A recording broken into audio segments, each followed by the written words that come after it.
સમાચાર અરવલ્લીથી મેઘરજના લાલપુર કુણેલ ગામે યુવકની હત્યાનો આ કેસ છે। હત્યા કરનાર 3 આરોપીઓની પોલીસે ધરપકડ કરી છે। આપ જોઈ શકો છો, પોલીસે હત્યાના આરોપીઓને ઝડપી લીધા અને સાથે જ રિકન્સ્ટ્રક્શન પણ કર્યું છે। તો વરઘોડા બાદ નશો કરતી વખતે આ ઝઘડો સર્જાયો હતો। પોલીસે હત્યામાં વપરાયેલું ચાકુ પણ કબજે કર્યું હતું અને આપ જોઈ શકો છો, આ 3 આરોપીઓની પોલીસે ધરપકડ કરી છે।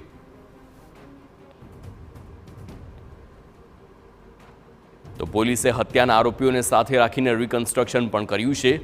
વરઘોડામાં નશા બાદ આ વખતે ઝઘડો સર્જાયો હતો અને તેમાં જ હત્યા કરી હોવાનો ખુલાસો થયો છે।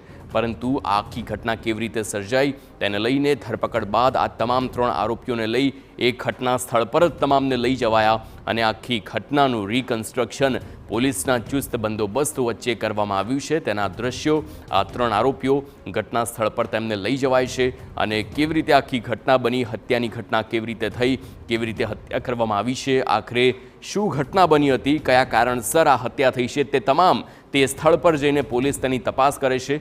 એને રિકન્સ્ટ્રક્શન કહેવાય છે। રિકન્સ્ટ્રક્શનની આ કામગીરી કરવામાં આવી છે પોલીસ તરફથી, જ્યાં અરવલ્લીના મેઘરજમાં લાલપુર કુણેલ ગામે આ ઘટના બની હતી।